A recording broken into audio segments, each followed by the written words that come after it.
Good afternoon all. It's a pleasure to welcome you all to the next Samvaad series.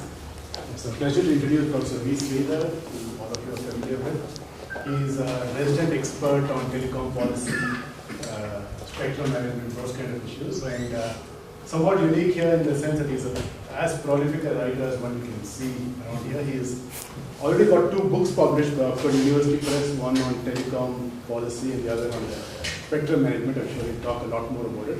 He's also had a number of peer-reviewed journal articles, and he writes amazingly frequently in newspapers. I think he has over 250 articles in newspapers, magazines, and others, all around the area of regulation, telecom, and actually writes on quite a few topics. So today I think he's going to be talking, given the diverse set of things he works on, he's actually got 3 or 4 different topics he'll talk about. Again, I'll let him detail it out. He's taught at many institutions in India, US, Finland, New Zealand, other places. Gives a lot of, participates in lots of panels, workshops, conferences, and other such forums. And I think prior to this he was at Sasken, so I have had the pleasure of working with him for almost 10 years now. Right? Yeah. Yes. And he's always shown an interest in getting involved in lots of different initiatives, understanding them, and kind of trying to get people to understand, educate, create awareness on a variety of topics.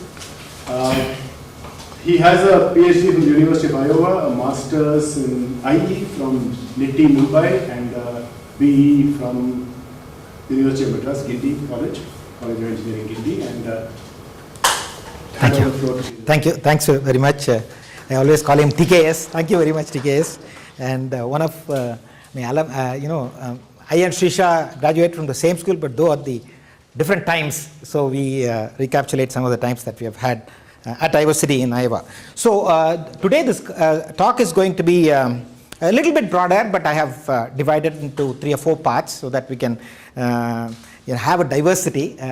So the overview of the talk is that I work on different areas. I am not a social scientist, I am not an economist, so I am actually a management scientist. So I graduated from the business school, and the department where I graduated from is management science department. So we look at technology, economics, management. That is the intersection that we basically look at, and we try to use different methodologies in solving problems. So in general, I work in the area of ICT policy and regulation, information communication technology policy and regulation. There are different areas in which I have worked on. I do some macro analysis, that is ICT and economic development. That is one of the areas in which I work. I also do some micro level analysis, that is how ICT and development vary across regions, across country, across different regions in the particular country, and so on. I also actively work on pricing and allocation of radio spectrum for mobile services. In fact, a lot of people with whom I work, I have to dedicate this particular talk to them. In fact, this particular topic, pricing and allocation of spectrum, I'll talk about it a little bit later. I work with faculty at Management Development Institute, Rohit Prasad, who is an economist. I also work on, I have started working, it's not that I have worked on it for quite some time, digital platforms and associated economics. In fact, Nanda, who is an MS by research, has just finished his thesis on quality of the digital platforms, and Pramod will be working on some things relating to open platforms. Arvind is here. So we also look at automation and its effect on industries, including the effect on the IT industry. So we have just started this particular work, and morely, most of it will be analytical modeling. I've also worked for quite a bit, about 4 years, when I was at IIM Lucknow and MDI, on distributed software projects. In fact, if you look at my citations, a lot of citations are in this particular area. In fact, that's not my core area of work, but I worked with a lot of faculty members from the US as well as at Management Development Institute, looking at effect of requirements analysis and distributed projects. In fact, we did a lot of experiments in the classroom. In fact, classrooms, we conducted, experiments where students here would work with students in the US and Canada, and then we gather a lot of information in order to derive some conclusions on distributed projects. So, but today my talk will be closely related to these three areas, and mostly they are empirical in nature, and we will discuss some of these things. The first one is cross-border digital flows and its economic impacts. I think the context is very important. The context is this. In fact, if you look at Reserve Bank of India or the new data protection bill which needs to be enacted soon, there is a lot of emphasis on data localization. That is, we want the data to be secured and safely placed in servers physically located within India. Right? So, for example, RBI has mandated that all the payment related data, the first copy, not the other copies, the main copy should reside within India. In fact, the data protection bill, which is almost a copy of the European Union's General Data Protection Regulation, has one section on data localization, which means that all the personal sensitive data should be localized and should be stored locally within India. So this is very important because Sundar Pichai is of the opinion that the data should flow across nations because that leads to economic development, right? So this is the answer from Sundar Pichai, which says that, data should not be restricted to be within a particular country. It has to flow across the countries and it has economic benefits.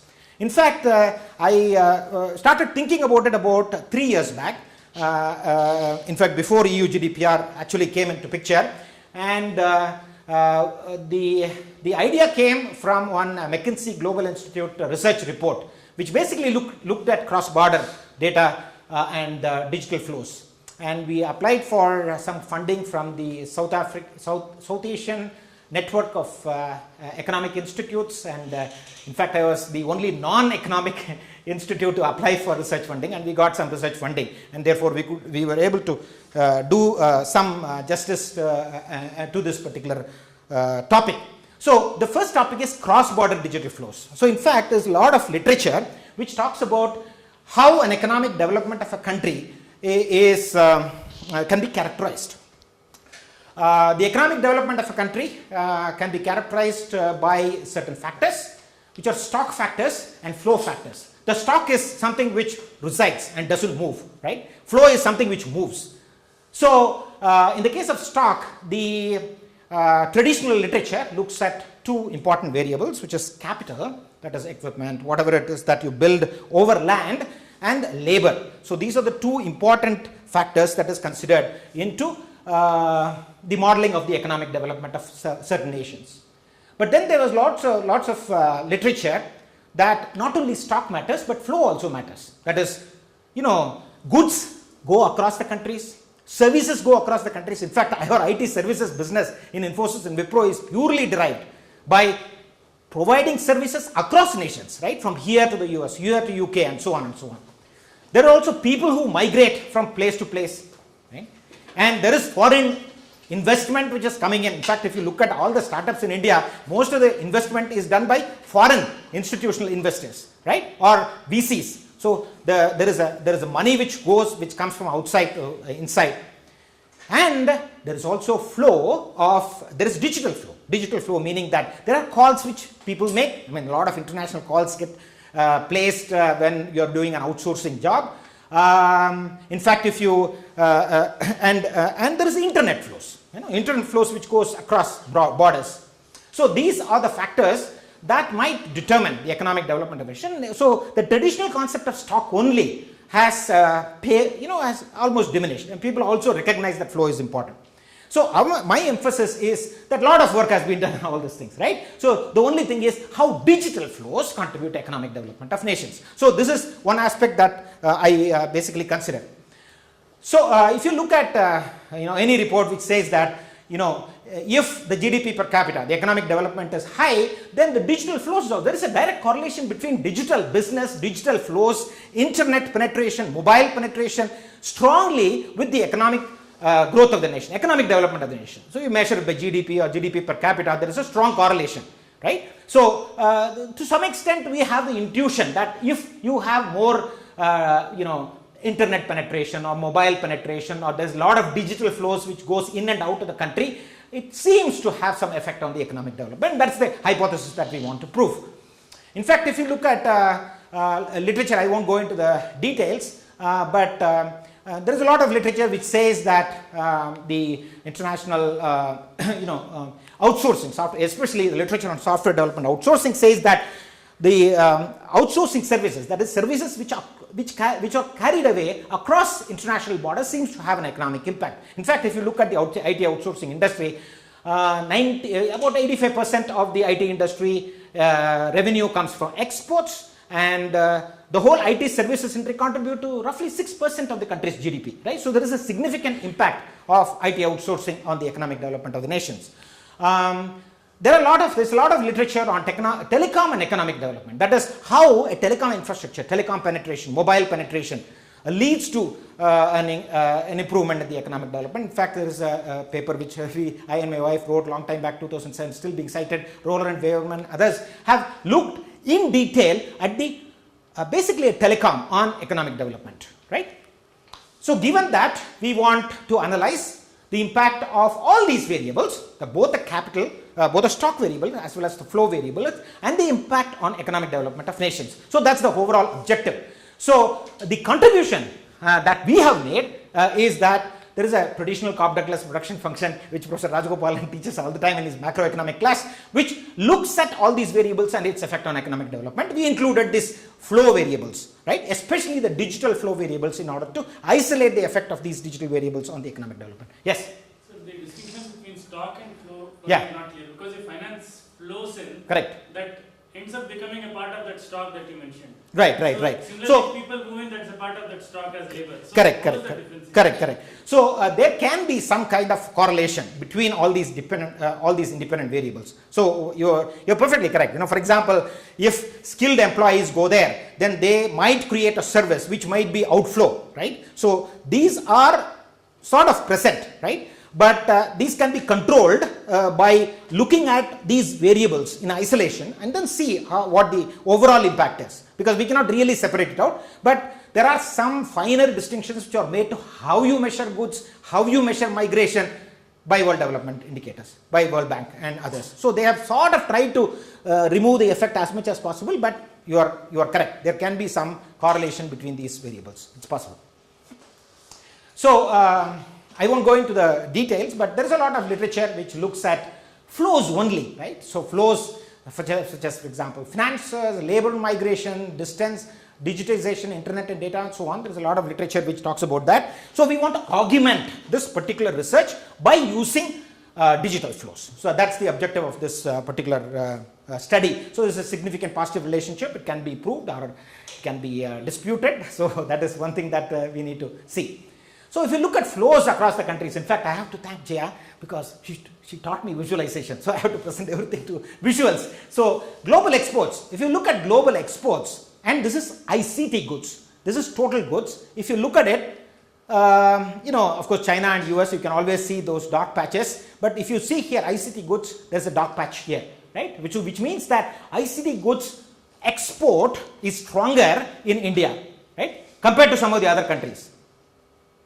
So there is also a difference across the countries with respect to ICT goods which are exported, right? Now if you go at services, these are total services which are exported. This is ICT services which are exported. Of course, India is dark, right? There is a lot more ICT services which are exported from India compared to, for example, China. That's well known, right? But you see that there are a lot of variations in the heat map, which basically indicates that they are not the same across the countries, but there are a lot of differences across these countries with respect to these flows. FDI, if you look at FDI, for example, India is okay, but some of the African countries are very poor with respect to foreign direct investment, which comes as finance inflow into the country for various purposes, right? So there is difference in the FDI inflow across these different countries. If you look at international calls, it is very funny. In fact, this is the incoming calls and outgoing calls. The green ones are more of where the outgoing calls are more than incoming calls, and red are where the incoming calls are greater than outgoing calls. So as we can easily imagine, from India, a lot of calls which go outside, mostly to the US and Europe and other countries, and there are less calls which are I have to correct it a little bit. So from India, there are a lot of incoming calls. People call from outside to inside, right? There are very few people who call from inside to outside. That is due to the economic conditions and also the call tariff and things like that. Over a period of time, this has evened out, but still there is a lot of difference between incoming and outgoing calls. So what I mean by, for India, the people who are making the number of calls, average, incoming calls are greater than the outgoing calls. And it is severe because it's quite green, whereas it's not so in the case of China, for example. Right? Is it because of call centers? Not because of call centers. There is a whole literature on international call, right? So whenever a call goes outside, then there has to be something which is to be paid to the international carrier, and that cost increases the cost of the calls, and depending upon the purchasing power parity, somebody will be able to make the call, somebody will not be able to make the call. In India, it has been a general case that most of the times we use what is known as, you call the number, you give a missed call and the other person will call you back, right? And things like that used to happen. It is being evened out a little bit now, but still there is a wide difference between calls outgoing and calls incoming. India, shouldn't there be more outgoing rather than incoming into India? No. Calls incoming, that is from US and other places. There are more calls coming inside. So these are all calls which are measured through public switch telephone network. So this does not cover international private lease circuit, which are being operated between outsourcing centers and the headquarters. See, there are international private lease circuits which are owned by these companies which are being put up. Okay. So those calls are not measured. These are all public switch telephone network calls. That is you and me make. Sure. Right? Not from the enterprise, one enterprise to the other enterprise in the US. If you look at the global international bandwidth, in fact, this is the most difficult data to get because nobody knows exactly how much of international bandwidth is available across countries. So this is an idea about the international bandwidth which is available. So India is still low. For example, China and US, they are all dark here, and the Europe is pretty dark. So these are all the international bandwidth which is available for taking international, internet traffic inside and outside the country. So this is the international bandwidth data. If you look at net migration, people, where do they migrate to and where they migrate in? If you look at this is exactly the opposite. That is, number of people migrating out is greater than in, and here migrating in is greater than out. And you can see that most of the dark reds are developed countries, and India and China are still in the green, which means that a lot of people are migrating out compared to, for example, migrating in. This probably right? covers street people, right? This is not illegal immigration from all. No, this is migration which is measured at the border, right? By legal migrants, right?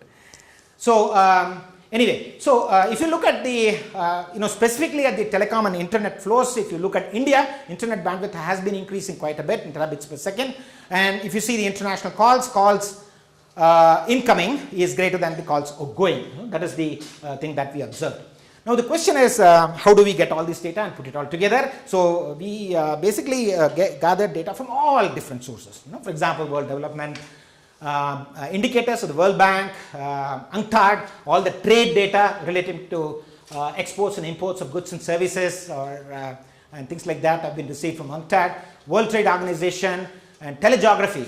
This is the one I have to pay all the amount of money that I got from the research grant. This is a company which is basically collects all the information about internet, right? So all the bandwidth, traffic flows and things like that are gathered to some extent by this company, and so all the internet data we received from telegeography, and also ITU, International Telecommunications Union, which publishes the calls incoming and calls outgoing and so on. So we put it all together in a massive data set. I mean, it's not like a big data, but it is some data. It's a final data set, consists of 13 variables across 280 countries over 15 years of period. So we analyzed this, and this gives some information as to where all we collected these data and so on. But in general, what is the model? The model is that we think that the country's GDP or GDP per capita is dependent on these factors. That is land, capital, labor, the stock variables, and the flow variables, which include, for example, the services flow, the goods flow, the finance flow, the FDI, migration, and possibly telecom and internet. So these are the flows and then along with the stock variables going to have some impact on the country's GDP or per capita GDP. So a lot of finer specifications were done. We looked at lagged variables, we looked at random effects, fixed effects, all those things. So finally we have some results, but it's still not robust because I have not been able to publish this. I mean, 2 journals have rejected it, so I have to do some more work in order to get this published. But in general, if you look at it, this particular area is very strong, irrespective of the specifications that I put, right? The thing is that bandwidth seems to have a significant impact on the per capita GDP across countries. If you take it across lower and lower middle income and upper middle and lower middle income, still they are significant, right? So internet bandwidth, which is a proxy for internet traffic, seems to have an effect on the country's GDP, right? Apart from all the other traditional variables which have been proven to death, right? Land, capital, labor, and all those things are significant for the economic development of nations. So yeah, please. Go back to that equation. Yeah. So this one you're adding log A plus log B, log C and all that, Right. If you actually take the inverse log, Yeah. your equation is saying that it's basically the product of all those things. Yeah, correct. But that's a very strong assumption. Why should it be a product of all those? No. So what I'm saying is that, see, it is not a strong assumption. So if my model is not correct, then that will show up, right? If a model specification is wrong, it will show up, right? Now the reason why I take log is that it basically, the coefficients here will directly give you elasticity. I agree, but then if you take the inverse log of the function there. Correct. So Correct. GDP. No. So it's basically Cobb-Douglas production function. So what it says is GDP is equal to the capital power alpha 1, employment ratio power alpha 2, this power alpha 3. This is a standard Cobb-Douglas production function. Standard function. Right? This is a standard function. I agree. So that's something like A power alpha. Correct. A power alpha. Correct. It's all multiplication. A power alpha, B power beta, C power gamma, like that. All multiplied. Right. It has been discovered by Soloway on the 30s. No, sir? Yeah. Cobb-Douglas. It's a standard Cobb-Douglas We have function. a total productivity coefficient A, which is also multiplied into this. Correct. And the important thing why we can take log is that this in coefficients will give you elasticity. Elasticity means rate of change of that particular dependent variable for a rate of change in the independent variable. So that can be, you can also do it using linear function and then test whether it works or not. That is possible, right? But whether the model is correct or not will be disclosed during the empirical analysis, right? So these things Yeah. are still correlations, right? I mean, there is some correlation. Yeah. So I have to work on this. There is absolutely, you are correct. There is some endogeneity between, for example, these variables, and also there is correlation between the dependent variable which I have to remove, right? Also So bandwidth, correlation, right, with high development. I mean, it need not be the cause. It could also be the correct. effect. So I am not proving here any causation, right? If I have to prove a causation, then I have to have something called as two-stage least square. Right. So we have to do a system of equations in order to solve this. So I am simply stating that there is a relationship, right? Correlation between the two variables and not causation. Absolutely correct. So there is some more work which needs to be done. It has to be done as a system of equations and then solved. So, so if you look at across, for example, all these, region-wise, if you split it region-wise, Europe, Central Asia, South Asia, and so on, still in the South Asia, where India is the dominant player, still there seems to be a correlation between the international bandwidth. I mean, forget about all the other variables which have been proven to death. So I'm just saying that international bandwidth has some significant association with a positive association with the country's economic development, right? Now the question is, I may be wrong, right? So we have to prove it with some benchmark results. So yeah. But normally we have also seen equations where you see, because Yeah. there's some period, gestation period, which takes. Correct. So Mandar, I looked at lags. I looked at all the different kinds of lags, but the effect was not different. There was no reason for me to take logs. I mean, let me put it that way, right? So I looked at all the logs, 1 period, 2 period, 3 period lags on things like that. That did not have much effect. So this is always disputed, right? I mean, how can you ever say that bandwidth is going to have an impact on economic development? So one way to test is from the literature and what our model suggests, and then see whether it correlates or not. Suppose data flows, there is a literature which says that the elasticity is between 0.2 to 1.4. That is, for every 10% increase in the flow will increase the economic development into this range. I am getting a coefficient of 0.2, so I may be okay. I may be just on the right side, but I have to do a lot of model specifications to fine tune this to do that, right? So this is basically, I mean, the kind of work that I have. Yes, sir. Yes, sir. Bandwidth. Yes, sir. Bandwidth itself has its own value added. Correct. Because they charge you money per megabyte or gigabyte. Plus there are employment that is encouraged, whether you watch YouTube video or whatever it is. There is an employment to keep the servers going. Somebody has to produce the servers and all that. So bandwidth per se, to produce the bandwidth, I need to have a gross value added. Otherwise, I don't produce the bandwidth. So that way, any economic activity will positively correlate with your increase in GDP. You know, including if I can run a similar set of equation for the number of employment days in Narega and the economic GDP, I will find a positive correlation. Okay, though they may be just digging some pits and filling it up, there will be a correlation. But what you have to do is to see that whether the GVA of these things are by a factor more than the GVA inherent into that sector. That is that if you were to take a look at it, what is the total GVA in the internet industry and what is the GVA of the total economy? Is there a factor between them and is there the increasing factor? Possible. Excellent. Then you will be able to say, determine that, for example, if I say the total value added in agriculture is not equal to Correct. the GDP increase Correct. because they don't even get a remunerative prices. Correct.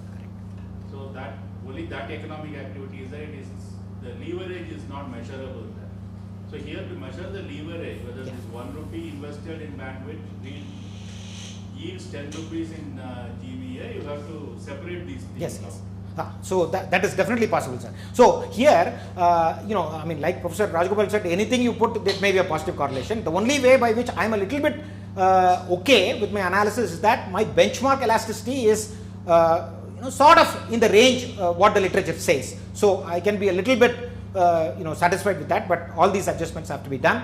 The important thing is that you know, even though we talk about big data and things like that, data on these kind of finer details are not available readily. So that is one of the. But your suggestion is definitely true, sir. So we'll do that. Yeah. How did China fare in all this? How was its bandwidth? And because there is always a So this is it's across countries. Right? I am not looking at a particular country, right? So all these coefficients that we are seeing, it is for the countries in a specific region, South Asia, whatever it is, or particular income, or across all countries. So I'm not looking at an individual country's elasticity. Okay. So if I have to do that, I have to really go into the deep details and then run it only for example, China and things like that, and for which you know, the data set will be smaller and therefore my model will not be robust. Right. So there seems to be, you know, I mean, there is a talk which says that digital flows lead to economic development. So this is just to say that, you know, there can be a correlation between digital flows across countries and economic development. So if you have any questions, we'll take that. The second, any questions? So it is still work in progress. Unless I publish it, it is not work that is completed. But there is a. Actually, you distinguish between two kinds of digital flow. One kind of digital flow that takes place because you are doing a work for hire. That is, let's say for example, that I have got a software project outsourced and offshored here, and I am developing and sending it. Is one sort of digital flow where it is work for hire and has direct relationship to the economic. Correct. Other one is when I swipe a credit card, that information, what I bought from where I bought, is being just stored. It has to be stored somewhere. That digital information does not lead to any further economic activity. It is just a transaction record. So I think these need to be, because what the Reserve Bank of India says is that it doesn't prevent you from cross-border digital flow. It only says keep the first copy of the transaction in India. You can make multiple copies and make it store it anywhere. It only says that you have the first copy in India with the servers located in India and have any number of other copies distributed anywhere in the world. But that is only with respect to a record of transaction. Actual work per se, which is the code that is being written in our service companies and or a movie that is being made, etc. Those digital flows are not being affected by this regulation. So one way, I mean, it is a little bit gross assumption, the outsourcing work that is being done, even though the digital flow is not measured because it may be going through an IPLC, whatever it is, but that translates into services. I mean, that's basically should be counted as services. Whereas you and I, we go and search on the internet or whatever it is, that is not directly mapped onto any service. So that will translate into a digital flow because that will be captured here by the international, international gateway.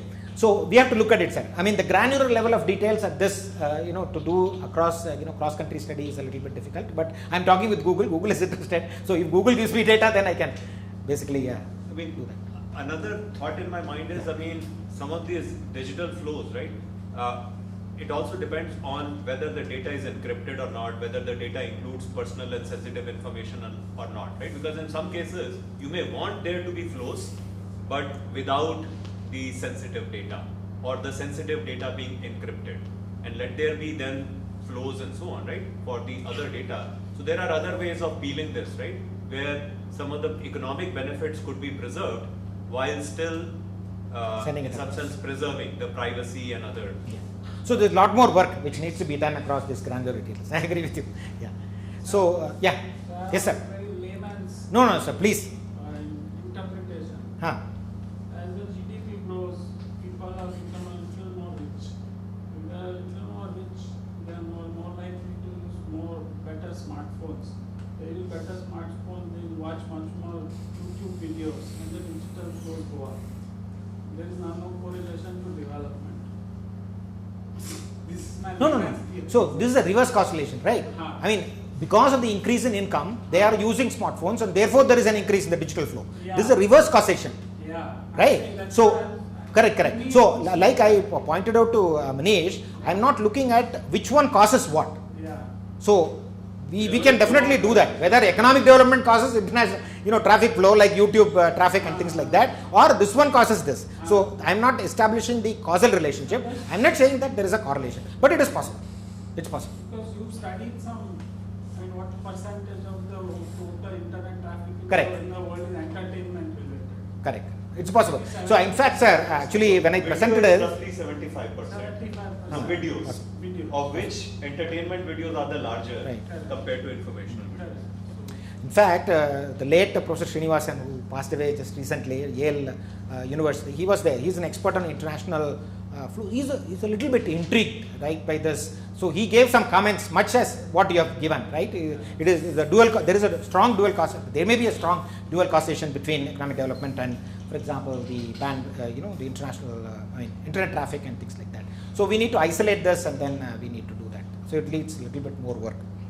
So the second part, I work with Rohit Prasad at MDI, is radio spectrum management.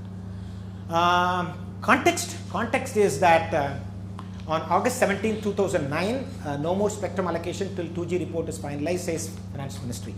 Right? So this was published and says that no more spectrum allocation. Stop spectrum allocation. So from 2008 until 2012, there was no radio spectrum allocation for commercial mobile services.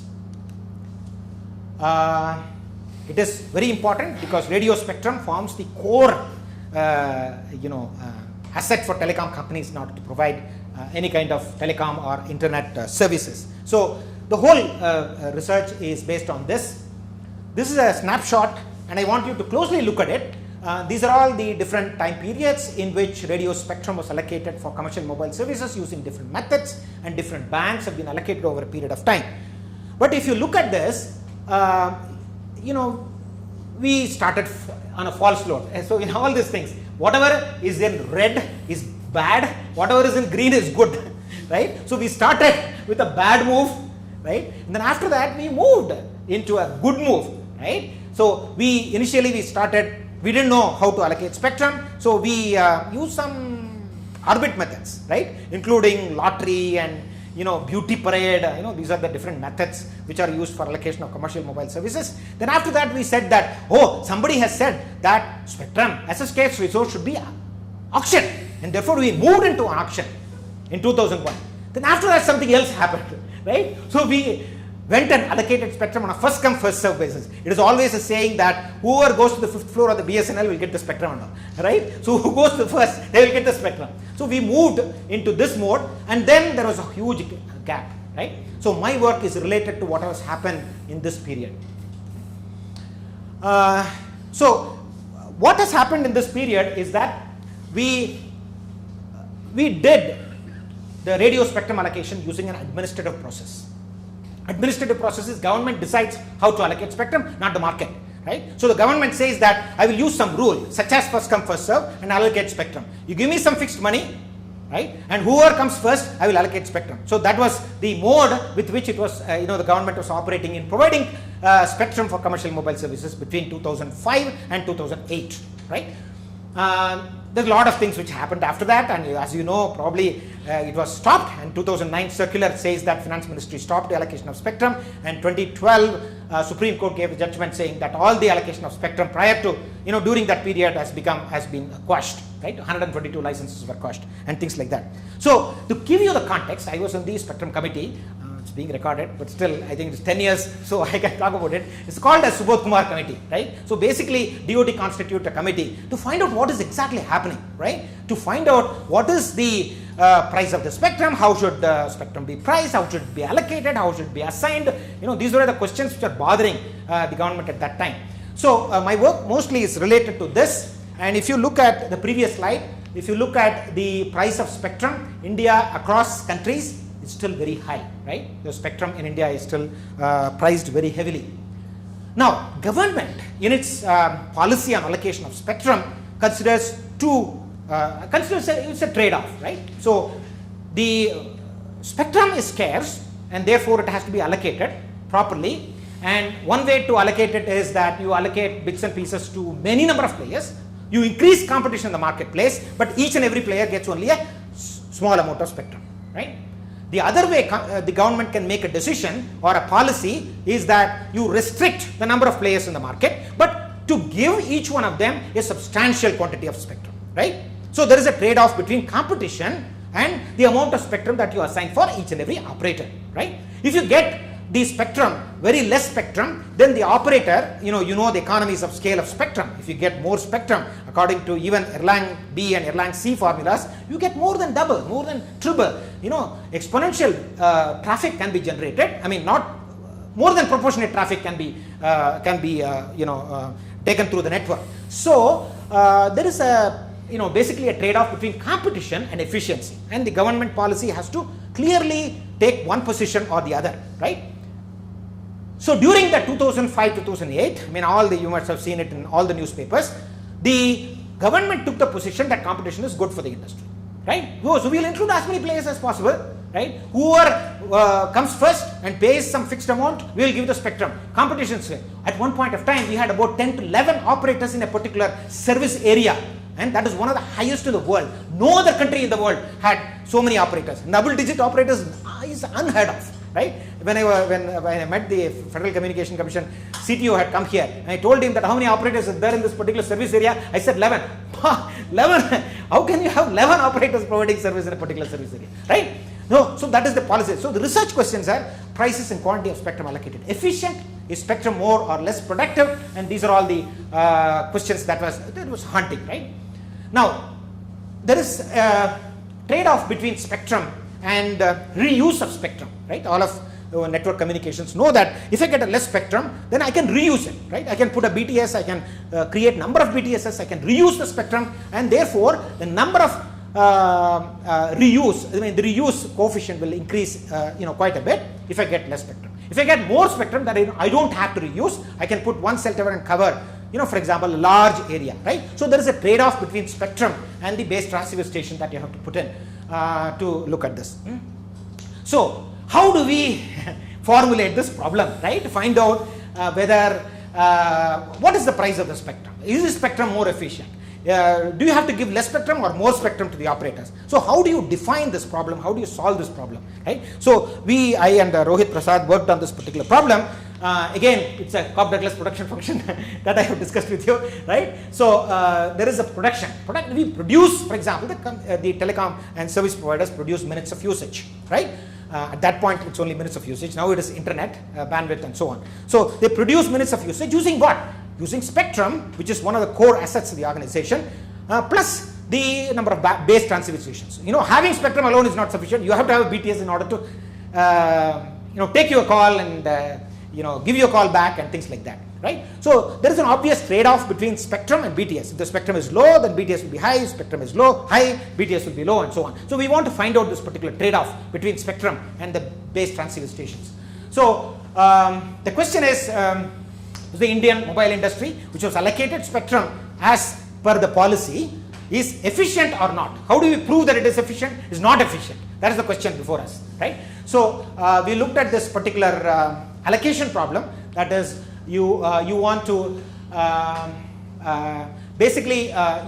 you want to find out whether the industry is allocatedly efficient. That is, using inputs such as spectrum and BTS, is it producing the maximum amount of traffics and minutes of usage as possible, right? So yeah. What the? BTS, base transceiver station. That is your tower you see, and there is an antenna which receives your call, and then it is connected to the network, right? So that is the last mile that your call has to traverse in order to hit the telecom network, right? So if the spectrum is large, then I can have one BTS cover a large site, but if the spectrum is less, then I have to reuse it quite a bit. So please. Yes, sir. What does the objective function mean? What is the interpretation? This is the price of the spectrum and the price of BTS. I want to minimize the total cost of acquiring spectrum and installing BTS. So there is a trade-off. If I get more spectrum, I will install less BTS. I will get less spectrum, I will install more BTS. Right? This is the total cost that I incur as a telecom service provider. The constraint ensures that I meet the demand. I meet the demand. X. Oh. Right. So you can basically, first order condition is very simple, and therefore I can come up with a simple explanation. Product of the price, the quantity, and the efficiency of these two resources called spectrum and BTS together tell me whether it is allocatedly efficient or not. If these things are not if these are not allocated properly, then I'll get a mismatch, right? I will not get one. I'll get something different, right? So I can prove by looking at the data of the spectrum which is allocated to the operators, the BTS or the base transceiver stations that is put in by the operators, then I can make this particular analysis. So we basically worked with the Cellular Operators Association of India, got the BTS transceivers across the country. We have about 22 telecom circles, and we have about 10 telecom operators. So we got the data for about 10 to 12 years, and basically we use this panel data set in order to prove whether it is allocatedly efficient or not. So the conclusion is that allocatedly inefficient, we were able to prove that this condition was not holding good. The first order condition was not holding good, and therefore basically says that our industry is not allocatively efficient. That is, the allocation of spectrum and the mobile transfer stations that the telecom operators deploy is not efficient from the industry point of view, right? Now we can also go ahead and then run another regression using the Cobb-Douglas production function and then see which one is more efficient, right? For example, this coefficient will give me which one is more efficient in producing this output, right? So we found that spectrum is more efficient than, for example, the base transceiver stations, which means that I have to, if I'm a telecom operator, I'm better off paying for spectrum, getting more spectrum compared to, for example, getting less spectrum and installing BTS. right? Because installing BTS includes, erection of towers, and then this whole BTS has to be supported using electricity and things like that. So we in fact used all these parameters in finding out the price of a particular tower, right? The particular tower or a BTS includes the fixed cost plus the variable cost, electricity and other charges and things like that. So we took this particular, in fact I still remember that we presented this one to the DOT committee and then said that whatever we are doing at this point of time is not correct. We are not giving enough spectrum to the operators. Operators are allocatively inefficient. There is industry inefficiency and therefore it will lead to, for example, poor quality of service or increase in the price for consumers at some point or the other, right? So we are able to convince that, and this has been published in 2 or 3 papers. But the important outcome of this is that, yes sir. So that the optimization problem, are you solving it per service provider or is it global? It is global, sir. It is global. So it basically says industry is efficient or not a particular operator is efficient or not. Right, absolutely. But the data is the panel data, and what we do is the average, across all circles, across all the operators, whether it conforms to this particular first order condition or not. So I cannot really say that, that particular operator is efficient or not, but industry as a whole is inefficient. I have one question. Yeah. In a way, it looks like a adversarial game theoretic thing. Because Yeah. the government, when it allocates, is trying to maximize its profit. Correct. The operator, when it does something, Correct. like what you described, he is trying to maximize his Correct. profit. Correct. So would the operator like Airtel, who is in a way dependent on somebody like Cisco to provide them the equipment, does this kind of exercise to find out how maximally you can utilize the spectrum that has been allocated? Yeah. So for example, if you get a less spectrum, right? Now you suppose some spectrum is allocated to the operator like Airtel. Now that is a constraint that he has to live with. Now he will find out how to make this BTS more efficient, Right. such as for example, using beamforming techniques, using microcellular architecture. So these are all the traditional ways by which you can increase the capacity of a BTS. That beta value that you see, right? The Z is spectrum. So gamma value. So gamma value can be increased using these technology measures. So that is possible. That is what they have been doing. In fact, Ericsson has whole department which is devoted to India, because no other country has this specific So problem. would they have done analysis of this kind to improve the efficiency? Yes. Just to present a picture that their efficiency is good. Yes. Which is contrary to yours, you are trying to prove that the efficiency is poor. So it is possible, but there are some constraints which the operators have to live with, right? So for example, they cannot put the tower in whatever places they want. So there may be a problem with respect to actual tower erection. Even though they want to put the tower here in order to maximize the efficiency, they may not be able to do so because of so many constraints. For example, in a government building, until now, you cannot put a tower on the government building. So there may be a government building at that particular point, or there may be a road, right? So they may not be able to put it in the place where they want in order to improve their efficiency to the maximum. Does that make sense, sir? So they might have done calculation, they want to really maximize the use of BTS, but because of some considerations, it may not be possible for them to locate it at a particular location where it yields the maximum. Yeah. Sir, along with price, here quality is also another variable. So if the quality is flexible, then the price will even out. So if you are not measuring quality. No. So this price is not the consumer price, right? This is the price of the spectrum, price of BTS, right? As borne by the telecom operator. So a spectrum you have to buy, right? And that's the price. So this all, the viewpoint is from the telecom service provider, not from the consumer point of view. It's from the telecom service. So they will So he's provide not- particular quality of service for. So if it is so what I mean to say that if the result says that it is inefficient, what does that inefficiency means? Inefficiency means that there will be a degradation of service, right? Or they will not be able to accommodate. Somebody may be willing to sign up for Airtel, but they will not be able to accommodate, or they will accommodate and give a poor quality of service. That's what indicates the inefficiency, right? So the inefficiency manifests itself into these forms, right? Or they increase the price without providing adequate quality of service, things like that. So that we are not measuring. From the consumer point of view, we are not measuring. It's from the telecom service provider's point of view, right? So yes, sir. Sorry, Yes, sir. Please. So how do you interpret this? Like if you say the spectrum allocation is inefficient, Right. the inefficiency could be either because I've not allocated enough bandwidth, or Here it it is, could sir. be because it's being priced too high. Absolutely. So here, for example, the PZ by PY, if you look at the price of spectrum to price of the BTS, we find these ratio to be high, right? So which is the spectrum price, PZ by PY, that is the price of the BTS to price of spectrum, right? So the price of the spectrum was very low at that particular point of time because it was given at a fixed price, right? And therefore, one of the policy initiatives is that you have to, in order for you to, lower it, right? Then the price of the spectrum has to be increased. So which means that you have to find other methods by which you want to price the spectrum. So for example, if you look at other variable Z by Y, right? That is BTS to spectrum, it's very high. So spectrums is a scarce resource, right? I'm getting lesser amount of spectrum and therefore Z by Y is very high and therefore it pushes up this particular product.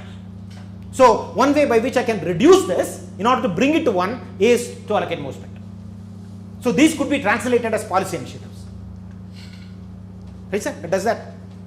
So it is depending upon the ratio of these three things. So an outcome of this is that, as we have seen in the previous one, we moved to auction-based pricing from 2012 onwards, right? So which means that market is the best method to detect the price, and I cannot really fix the price. The price I fix is very, very low, and government realized that, and therefore they went for an auction-based pricing. Of course, some more work that we need to do, find out whether auction-based mechanism is indeed a correct method or not, right? So yes, sir. From an operator point of view, yeah, he has an advantage that he's working with Ericsson or Cisco, right? And he can replicate a model, right? Like whatever your BTS or allocation model, correct, which is already deployed in another country, correct. He can replicate it very closely, correct. But from a ministry point of view, just trying to do this auction selling, right? The spectrum allocation. Are they able to take a page from any other similar equivalent? Yes, I will come to that, sir. I will come to that pricing thing. So the other major thing which happened in the Indian industry is that spectrum is scarce. That is the Z by Y was very high, and therefore Y, the amount of spectrum allocated to each and every operator, was less, right? Resource as we know. So what are the methods by which the amount of spectrum which is allocated to an operator can be increased? That is one new method of thinking which gone, and in fact we in our recommendations we did all those things in 2012, but slowly it is coming into picture.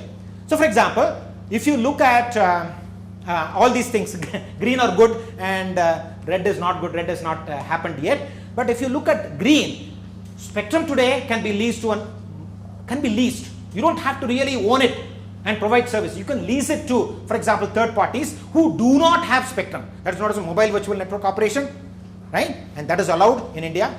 Spectrum trading is allowed. So for example, if I have excess amount of spectrum, I can trade it with other operator. I can give it to the other operator for a price. And previously it was exclusive property of that particular guy who has got it. Now you can trade it, you can lease it, you can share it. In fact, Reliance Jio, when it came into when it was started providing the service, basically used the Reliance communication, the erstwhile Anil Ambani's spectrum on a shared basis, right? So even without having 800 megahertz spectrum, it was able to provide 4G LTE on the 800 megahertz network, riding on the airwaves of Reliance communication. This was all possible because of policy initiatives. We allowed all those things, right? The only place where we are still not allowed is dynamic spectrum sharing, right?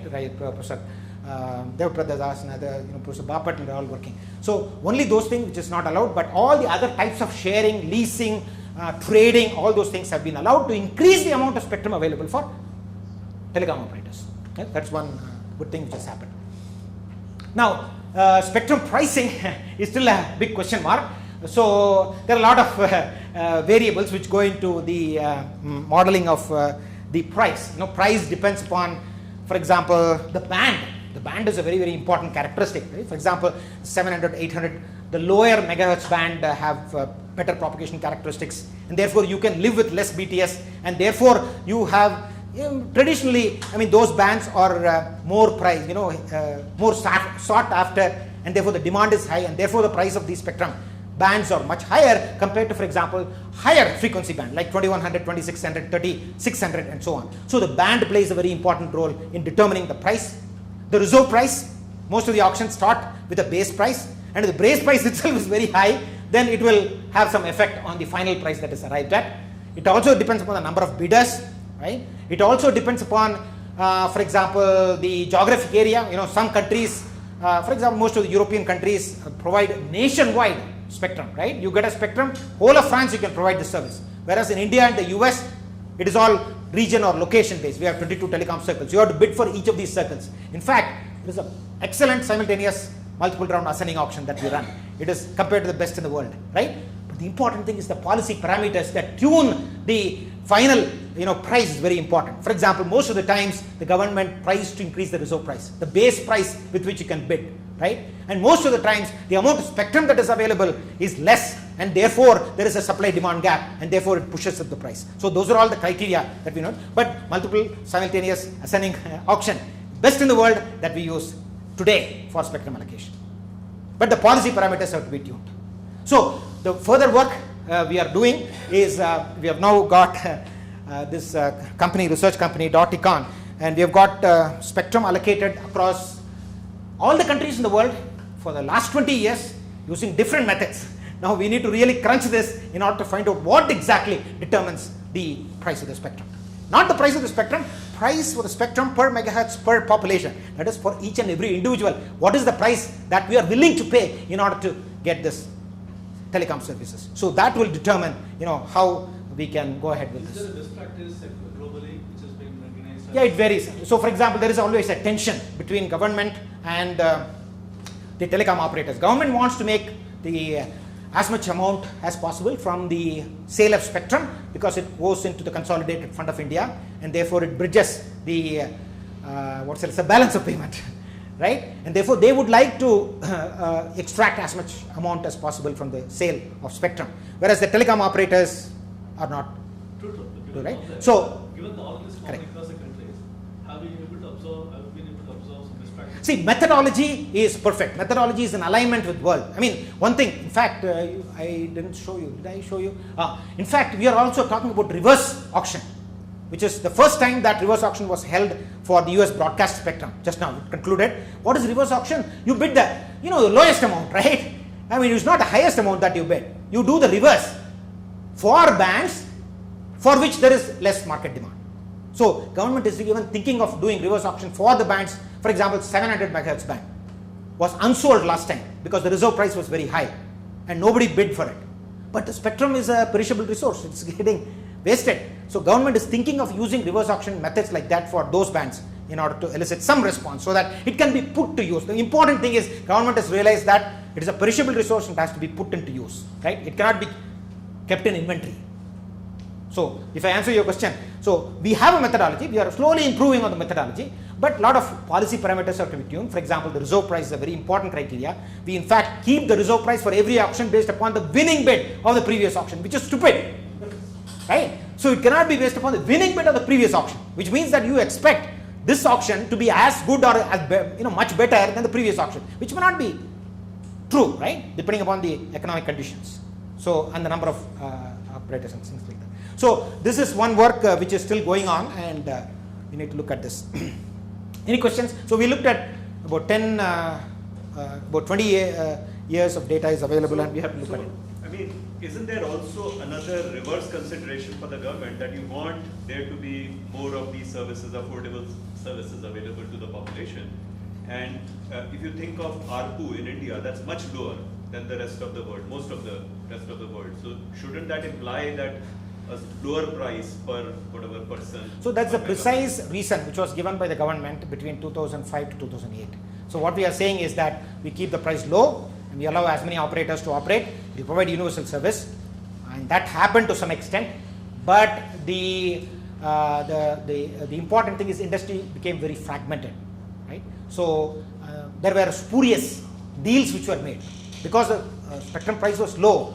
That that Unicell and all those companies came into picture. 13 companies came into picture. So those kind of things are possible. That is the drawback of this method, right? So if you get auction, then only serious players. You assume that serious players only will be there, and therefore.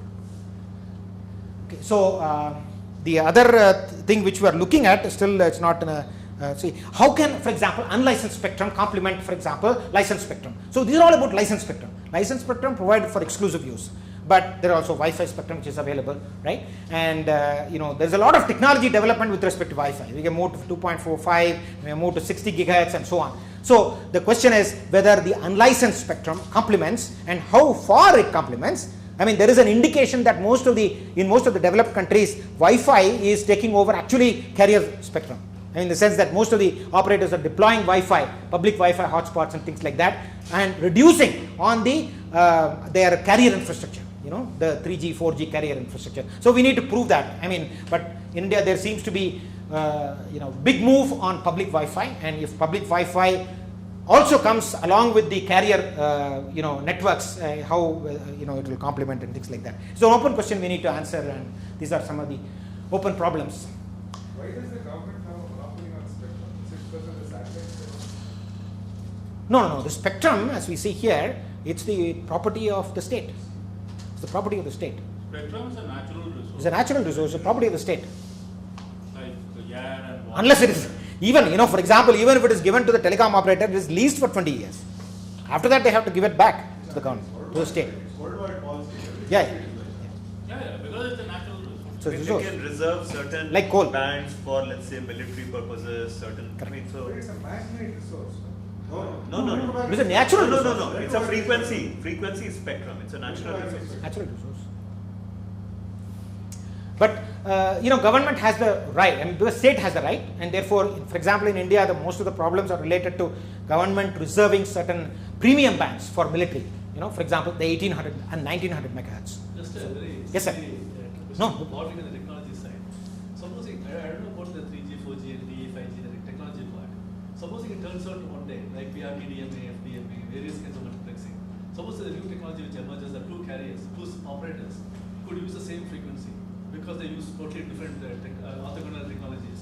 Then doesn't this whole thing model go out of business? I mean, meaning this notion of somebody owning a spectrum, that doesn't become obsolete? Doesn't it become obsolete? Yeah. So there are two answers to your question, sir. One is dynamic sharing. For example, it is possible that there may be a telecom operator who owns this particular spectrum in a time space domain, but he may not use it in other space, or he may not use it in other time. So it is possible that someone else can use it, depending upon when they detect that there is no one else, they can use it. So that is the basic property of TV white space. That is based on our current understanding of Current understanding. how to use carrier. Correct. In another 10 years, there could be some totally radical new technology which allows multiple operators to coexist in the same space, in the same frequencies. I don't know what it is, but I'm saying, doesn't this whole notion of somebody owning a spectrum go? Actually, now it's people are talking in terms of white spaces in the TV broadcast. TV broadcasting. The TV broadcasting has, like for example, people have also said in voice broadcasting also, the pauses that you make while speaking and the speech itself, there are points in time where the frequency usage is zero. So TV, I believe it's fairly large. Josna was doing some research on that, on how do you use the TV broadcasting. Is it possible for us to ride over the TV waves to provide this thing? It is something like, olden times you used to have a concept of using electric lines to Power line. power line communication. So in fact, Professor Ram, what you are saying is license becomes unlicensed. For example, if you look at 2.4 or 5, nobody owns the spectrum. Everybody using code division multiple access, they access it at the same time, at the same place, right? So it is possible, but only thing is that the Wi-Fi, it works in a very narrow region. In a narrow region, it is possible to do that. In geographically widespread locations, there may be conflicts and there may be interference and things like that. That's why exclusive spectrum is preferred. It is possible. There could be a dimension, futuristic dimension where this is being In fact, there is a whole alliance here on the IoT alliance which works on the 800 megahertz. Just 3 megahertz, but it is unlicensed. So IoT is basically on transmits for a very short time, and the payload is also very less. So it is possible that you can actually share that particular spectrum and still may not have interference. So those are coming up. The analysis of reason, I have to put this, Arnav Sudhar, DOT secretary. So basically it says that broadband penetration is important and things like that. Now the important question is, sorry, I have time, about 10 minutes, 15 minutes I'll finish it. So I also had US, but I removed US purposefully because we can only compare India and China along these dimensions, right? So if you look at the telecom penetration mobile subscriber base, again, red is bad. So for example, landline subscriber base in China is very high. In mobile broadband subscriber, amazing, 921 million mobile broadband subscribers. and the mobile broadband started almost 1 year or 2 years earlier than us, but phenomenal penetration compared to India, right? So India and China are comparable, but on certain dimensions we are not comparable. We are actually wide apart, especially in the case of broadband penetration and landline. So the motivation for this research, I mean, some more details are there. I'm still building up. Sahiti is there, so we are still building up this particular website.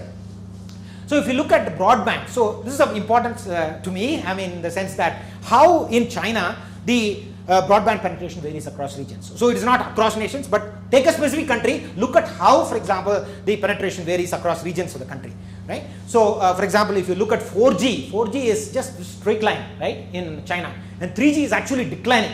Most of the 3G subscribers subscribe to 4G, and that is how it is happening in China. So I'll skip this. So if you look at China, this is mobile subscriber base, mobile density. You see there is a lot of variation across regions. There are about 30 provinces in China, much similar to the 22 telecom circles here in India. So there is wide disparity across regions of China. And this is of India. India also has a lot of different variations, but I'm not able to do an analysis of India because we don't have data. We don't have data on broadband penetration, telecom circle wise, whereas China, amazing database is available. So if you look at, for example, fixed line subscribers, huge, and you see Guangdong, which is Shenzhen's economic region and things like that, or fare much better compared to, for example, Tibet and other regions of China. So there is a wide disparity with respect to fixed line. There is wide disparity with respect to broadband density across regions in China. So the objective is to find out what contributes to the regional disparity in broadband penetration. So that is the objective. So there are significant differences in the mobile broadband subscriber base. So it's a simple model.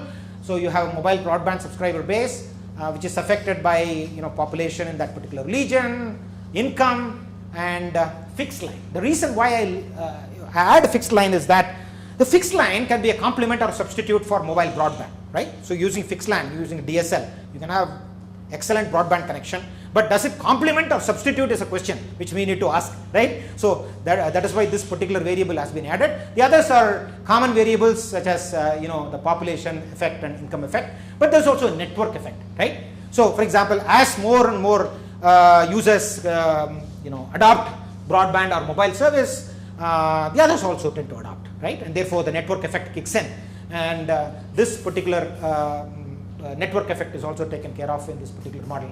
So a lot of work has been done on telecom, telecommunications and mobile subscribers, but not much work has been done on broadband, right? So our work is focused on broadband across regions of China, and we look to find out how this model can be empirically evaluated.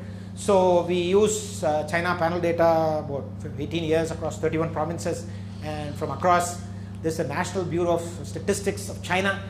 If you're working on any of the things with respect to China, go there and then you will get it, right? Amazing databases that they have, right? So if you look at it, interesting results. There is a huge network effect, as more and more people subscribe to broadband, the broadband subscribers goes non-proportionately and so on. Fixed line seems to have negative effect, which means that people are giving up fixed line broadband connection in favor of mobile broadband connection.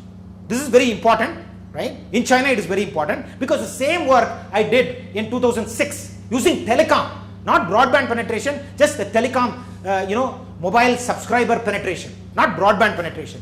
At that point, the fixed line was having a positive effect on the mobile subscriber base, which means that people who had fixed line also would like to have mobile, right? Today it is reverse. People are giving up fixed line in favor of mobile broadband. So there is something which has happened during this period, right? The important thing is at that point, before 2000, 2006 and things like that, China invented this whole what is called PHS, a variation of PHS, personal handy phone system, called little smart phone, which used to, basically it's like a fixed phone, you can carry it across, it will also act as a mobile phone. In fact, looking at that, Reliance mimicked that in 2003, if you remember, that they came up with this wireless local loop with limited mobility, right? So you can, it's like a cordless phone, you can use it in your work, but you can also use it within reasonable distances. Metropolitan statistical area, you can actually use it, right? Whole of Bangalore, you can use it, right? Yeah. Yeah, Tata Teleservices also did that. So this was one of the innovations, at that time in China, which basically said that, if you have fixed line, you can use it for mobile purposes also. But if I want to go out of that region, I have to have mobile service, and therefore these two complement each other, right? But today, the whole situation is reversed. People are actually substituting their fixed line service for mobile broadband service. This is one of the lessons that we have learned over a period of time. But if you look at the other variables, standard variables such as network effectiveness. Yes, sir. Any survey-based data on how much of this bandwidth is used for what purpose? Like for example, for instant messaging is how much? How much is for he was saying 75% of the stuff you say is for video streaming. Yeah, internet. Yeah, worldwide the numbers are about 75%. So, sir, these data, your user survey is not available. All the data which is not of aggregated. So we need to seize it. Because the whole question is bandwidth has a cost as well as bandwidth has a benefit. Benefit will be through increase in maybe competition, productivity, choice, etc. So Right. I was just thinking is it Right. possible for us to segregate? Correct. We should explore these, depending upon. It is like the old time, Correct. number of books printed Correct. versus economic development, and a country which has more books on sale Correct. is likely to have a better Correct. economic Correct. development kind of stuff. Right. Because people will, but books could also be comics, no? Right. Okay. Correct. Yeah, we have to do that. So the only way by which we can, so these. How do you benchmark, right? The whole question is benchmarking. So, for example, whatever elasticities that I've got is approximately in the region which has been found by literature, so I can be reasonably confident that this analysis is reasonably okay. There's no income Yeah. effect, is it? Yes. There is no income effect, right? In the previous model, GDP per capita. GDP per capita was not GDP there. is there. Is there? Yeah. But it's not significant. And that is also very important because what I've learned from my Chinese friends is that they almost the mobile broadband, iPhone, things like that have become a matter of pride. They just take it irrespective of they have the method to pay for it or not. So most of these younger generation prefer to have smartphones and they things like that. So it may be related to that. Why, for example, per capita GDP, income is not a significant factor. It's included, but it's not significant. Income, so as I pointed out, for example, these are called as Sanda Juan, they call it a Sanda Juan. You have to have a smartphone. You are not a person if you don't have a smartphone, something like that, right? So they don't consider income as a characteristic. Okay, so some more work has to be done. Again, the dual causality has to be proved and some more comprehensive models have to be done. But this is a start on, for example, regional disparities across locations. India, I was not able to do it because there is no, I don't know, Sundarraj has to give me data in order for me to do it.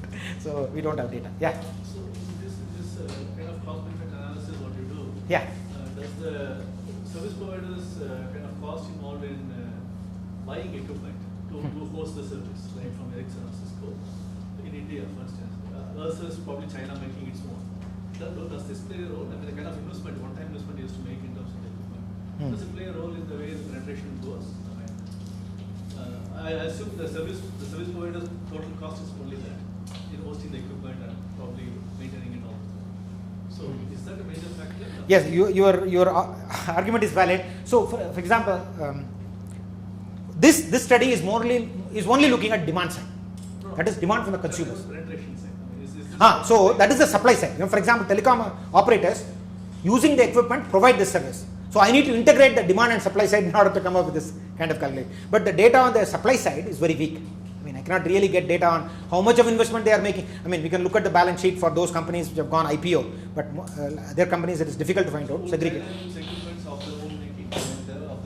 It's possible, sir. Your point is very valid. So we can look at the supply side and find out whether this cost of the equipment is a significant factor in improving penetration of broadband. That's a very valid point. So we have only looked at the demand side. By the prices, no? Huh? Yes, sir. That To some extent, it is correct. It is reflected in the prices. of the services you order. correct. for Unless it is example, not market driven, unless it is See, true. for example, on a purchasing power parity basis, what is the cost of megabyte of data? That's a very valid point. Valid point. Across countries, across It's possible. If I can get Yeah. this thing. So his point is very valid. So it may reflect in form of price, and if you include price, taking into account the purchasing power parity and things like that, it's possible. Megabyte of That's a valid. data, what is the price? Yes. You know? Yeah. That as a purchasing power parity, you neutralize. That's a that, valid then point. You then try to see, does the price make a Affect. role in this? Right. Because Absolutely. Then there is because there are some people who are. But only thing sir, price, see normally these, it doesn't vary across regions. It's very difficult to find out what is the price in Karnataka versus price in Assam, for example. Right? So the difference in price is not, cannot be, You have to actually get it's the data, difficult to get it. So from the billing strategy. yeah. So I'm almost done. This is my new book, so I have to tell that. So this is the third one which I'm writing. I'm still a long way to go, but signed up with Springer. So basically it looks at regulations in the ICT sector. So for example, whatever is in gray, they are all telecom related, bundling. The inspiration for this book came actually from a book on networked life by Mung Chan. It's a Cambridge University press. I mean, I do it, I prescribe it in my techno-economics of networks class. He discusses 20 problems, right? You put a problem and then provide the solution to that particular chapter. Right? So that's the way in which I want to attack this particular book. I don't want to write, simply by chapter. So I look at each and every problem. For example, is bundling in telecom, bundling of handset with services, is it good or bad, right? Or spectrum, how should the spectrum be priced? Put a question and then try to answer it appropriately. So this is all related to telecom. This is about the internet. This is all the digital platforms and app economy. And then there are, of course, I have to put A and ML, so I have to put that. I have still think about what to write in that particular chapter. So this is work in the offing, and it will come soon. The other, sir. That chapter you outsource it. Outsource it to Professor Raghavan. Yeah. So the other, I'll just conclude this. We are also looking at a number of issues. For example, we are building that spectrum map. If you look at if you want to find out what is the spectrum which is owned by Airtel in Karnataka, it is very impossible to get it. You have to browse through hundreds of PDF documents in DOT website in order to come up with this. So we are actually building a visualization website. Sahiti has worked on it. So we use, it provides you almost all the information, how the last auction took place, what is the per megahertz price across regions of the country, regions of the world, and things like that. We also look at some of the net neutrality problems. Now net neutrality has been enacted, and therefore all the telecom operators have to follow that. But the question is, when they violate, right, sir, detection mechanism, how do we detect when a net neutrality is violated, when the traffic shaping takes place, right? So that is a problem. We are working with 5 metrics. In fact, we have built a small prototype using a VPN, non-VPN, find out what the elapsed time for our Raju is here. Yeah, so they have all worked on it. So we built a small prototype. We are working with 5 metrics, which is a startup based in Gurgaon, to validate that. We are also looking at unsolicited commercial communications, which we often get spam calls that we get, and the regulator has failed to curb that using regulation. So we are looking at, of course, I have to look at blockchain. So you look at blockchain and distributed ledger mechanism in order to find out how the unsolicited commercial communication can be stopped using a distributed ledger-based mechanism. Shashank is working on this. We also write a lot of cases. In fact, I have to approach Manish, VideoCan case. So I would like to use my cases in the classroom, not Amazon or Uber, but Indian startups, right? So that is my whole objective. So we have written a number of cases. For example, RoboSoft, which is a small company based in Udupi, it's written phenomenally well in the Apple iOS space. Working with Sonata, Mojo Networks, which has been recently acquired by Arista, on managed Wi-Fi. So we are writing cases on all these startups which have good amount of technology, in them, in their business models, so that we can popularize them and also publish them and so on. Sridhar, That's basically. one question. Yes, sir. Why Max failed? Why is it failed? Sir, it is basically because of non-adoption. I mean, it has not reached that critical mass. That Pune Anwire project, Right. and in Bangalore they tried something. Actually, BSNL and MTNL were given spectrum 1 year before it was auctioned to experiment with WiMAX, and they were not able to scale it up, and WiMAX actually got, because of the operators taking up WCDMA and LTE, that whole path failed, and China adopted, no, China, actually China Mobile was one of the co-inventors of TD-LTE. Yeah. So they basically moved on the WCDMA LTE path of evolution, and therefore it is a technology which did not reach the critical mass. There are no country on WiMAX. No, not now. Only Sprint used it in the US for some time, and then after that they also abandoned it. So in all these kind of analysis, how do you factor in state-owned entities? Good point. Good point. Very good point. They have a subsidized presence. Very good point. So in China, all the three operators, China Mobile, China Unicom, and China Net, China Telecom, all the three are state-owned operators, right? So there is no problem, because all these are three state-owned operators who compete amongst themselves in order to provide the service, which is unheard of in any part of the country. In India, BSNL and MTNL, unfortunately BSNL and MTNL, we use a proxy. we can do that, but unfortunately they have lost in the competition. For example, today BSNL has only 10% of the market share compared to all the other operators. Despite the fact that, the fee that you charge a spectrum will be reimbursed by the government. Things like that, right? Or I'll give you a spectrum even before it is auctioned. Despite that, the companies, but I am for, in the recent article I have sort of said that state-owned operator is also important, but they have lost significant. But it is, if they have played a major role, then there would be chances of taking their characteristic into account in the analysis. But so far there was no need, but you might have to do it in the future. They're the only guys who give you signals in some remote area. At least they give you 2G. Everything Airtel and all that. Because of the universal service. Yeah, because they don't have to really worry about profit. Right? So they can continue to make losses. Today, for example, MTNL makes 4,000 crores. Pour all this money into Air India, right? That's been the argument. And it's basically just a way for all these government but given that the state-owned operators have their role to play, especially for improving broadband penetration in rural and urban rural areas. But because of competition, as I suggested before, all the private operators have also moved to the rural and semi-urban areas. So there are very few out of the 670,000, 40,000 villages that we have, except for 50,000 villages. Most of them have private operator presence. So that is also reducing a little bit. Yes? Just a basic query. Please. If I'm wrong, both lower spectrum and higher spectrum have their own advantages and disadvantages based on interference, line of sight, scattering and all. Correct. And instead, higher one can accommodate, I guess, more users or cater to more user demand. That's high capacity, bandwidth, correct. But you happen to mention that the lower one is more costly. No, because the higher frequency, for example, if you take 2100, 2600 or 3600 megahertz, it's propagated because of the limited propagation characteristics. You have to install many BTSs in order for you to cover a particular area, right? So in an urban area or a dense urban area, it is suitable. But if you go to semi-rural or urban, rural areas, you have to put 3 times or 4 times more BTS or E-node Bs compared to, for example, in the 700 or 800 megahertz, right? So it has capacity, but it is limited in propagation. Therefore, you have to put a lot of repeaters and E-node Bs and things like that. Any other? Sir? Yes, sir. Yes. Question. So, is that the reason why the state-owned operators fail? Because they're getting no, sir.